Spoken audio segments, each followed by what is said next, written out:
दुर्गा सप्तशती का तीसरा अध्याय। सेनापतियों सहित महिषासुर का वध।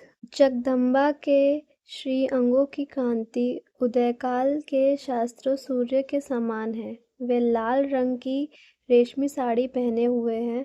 उनके गले में मुंडमाला शोभा पा रही है। दोनों स्तनों पर रक्त चंदन का लेप लगा है। वे अपने कर कमलों में जप मालिका, विद्या और अभय तथा वर्ण नामक मुद्राएं धारण किए हुए हैं। तीन नेत्र में सुशोभित मुखारविंद की बड़ी शोभा हो रही है। उनके मस्तक पर चंद्रमा के साथ ही रत्नमय मुकुट बांधा है तथा वे कमल के आसन पर विराजमान है। ऐसी देवी को मैं भक्ति पूर्वक प्रणाम करता हूँ। ऋषि कहते हैं, दैत्य की सेना को इस प्रकार तहस नहस होता देख महादैत्य सेनापति त्रिशूर क्रोध में भरकर अंबिका देवी से युद्ध करने के लिए आगे बढ़ा। वह असुर रणभूमि में देवी के ऊपर इस प्रकार बाणों की वर्षा करने लगा जैसे बादल मेरुगिरी के शिखर पर पानी की धारा बरसा रहा हो। तब देवी ने अपने बाणों से उसके बाण समूह को काटकर उसके घोड़ों और सारथियों को भी मार डाला। साथ ही उनके धनुष तथा अत्यंत ऊंची ध्वजा को भी तत्काल काट गिराया। धनुष कट जाने पर उसके अंगों को अपने बाणों से बीन डाला।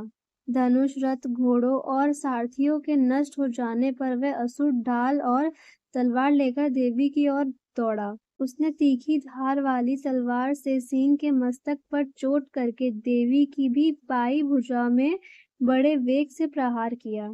राजन, देवी की बाह पर पहुंचते ही वह तलवार टूट गई। फिर तो क्रोध में लाल आंखें करके उस राक्षस ने शूल हाथ में लिया और उसे उस महादैत्य ने भगवती भद्रकाली के ऊपर चलाया। वह शूल आकाश से गिरते हुए सूर्यमंडल की भांति अपने तेज से प्रज्वलित हो उठा। उस शूल को अपनी ओर आते देख देवी ने भी शूल का प्रहार किया। उससे राक्षस के शूल के सैकड़ों टुकड़े हो गए। साथ ही महादैत्य त्रिशूर की भी धज्जियां उड़ गई। वह प्राणों से हाथ धो बैठा। महिषासुर के सेनापति उस महापराक्रमी त्रिशूर के मर जाने पर दैत्यों को पीड़ा देने वाला चामर हाथी भी चढ़कर आया। उसने भी देवी के ऊपर शक्ति का प्रहार किया, किंतु जगदम्बा ने उसे अपनी हुंकार से ही आहत और निष्प्रभ करके तत्काल पृथ्वी पर गिरा दिया। शक्ति टूटकर गिरती हुई देख चामर को बहुत क्रोध हुआ। अब उसने शूल चलाया, किंतु देवी ने उसे भी अपने बाणों द्वारा काट डाला।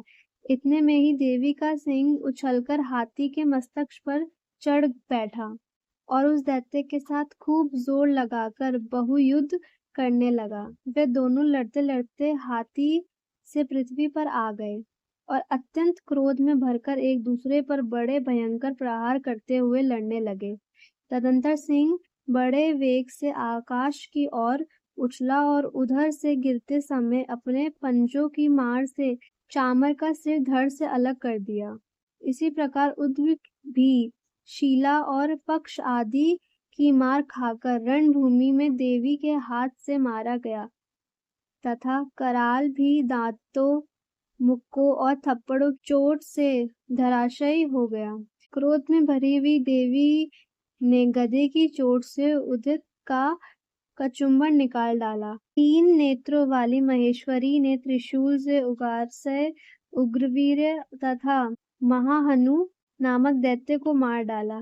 तलवार की चोट से विडाल के मस्तक को धड़ से काट दिया गया। तलवार की चोट से विडाल के मस्तक को धड़ से काट गिराया। दूरधर और दुर्मुख इन दोनों को भी अपने बाणों से यमलोक भेज दिया। इस प्रकार अपनी सेना का संहार होता देख महिषासुर ने भैंसे का रूप धारण करके देवी के गणों को त्रास देना आरंभ किया। किन्हीं को तुतुन से मारकर, किन्हीं के ऊपर खूरों का प्रहार करके, किन्हीं किन्हीं को पूंछ से चोट पहुंचाकर, सींगों से मारकर, कुछ गणों को वेग से, किन्हीं को सींगनाद से, कुछ को चक्कर देकर और कितनों को धराशायी कर दिया। इस प्रकार गणों की सेना को गिराकर वह असुर महादेवी के सिंह को मारने के लिए झपटा। इससे जगदम्बा को बड़ा क्रोध हुआ।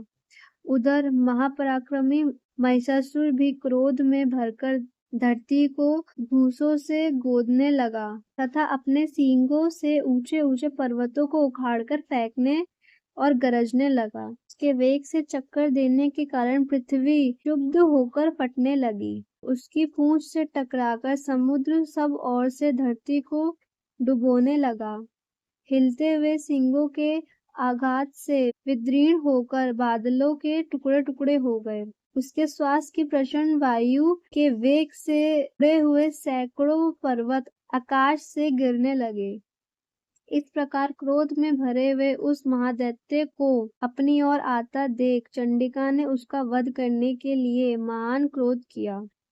उन्होंने पाश फेंककर उस महान असुर को बांध लिया और उस महासंग्राम में बन जाने पर उसने भैंसे का रूप त्याग दिया और तत्काल सिंह के रूप में प्रकट हो गया।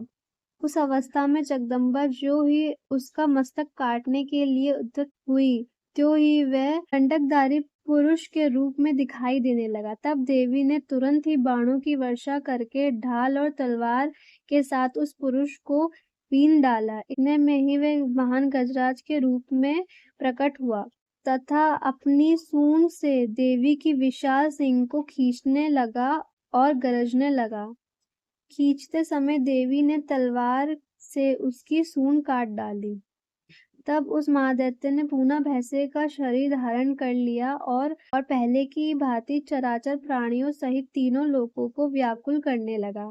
तब क्रोध में भरी हुई जगमाता चंडिका बारंबार उत्तम मधु का पान करने और लाल आंखें करके हंसने लगी। तब क्रोध में भरी हुई जगन माता चंडिका बारंबार उत्तम मधु का पान करने और लाल आंखें करके हंसने लगी। उधर वे बल और पराक्रम के मद से उन्मत्त हुआ राक्षस गरजने लगा और अपने सींगों से चंडी के ऊपर पर्वतों को फेंकने लगा। उस समय देवी अपने बाणों के समूह से उसके फेंके हुए पर्वतों को चूर्ण करती हुई बोली। बोलते समय उनका मुख मधु के मद से लाल हो रहा था और वाणी लड़खड़ा रही थी।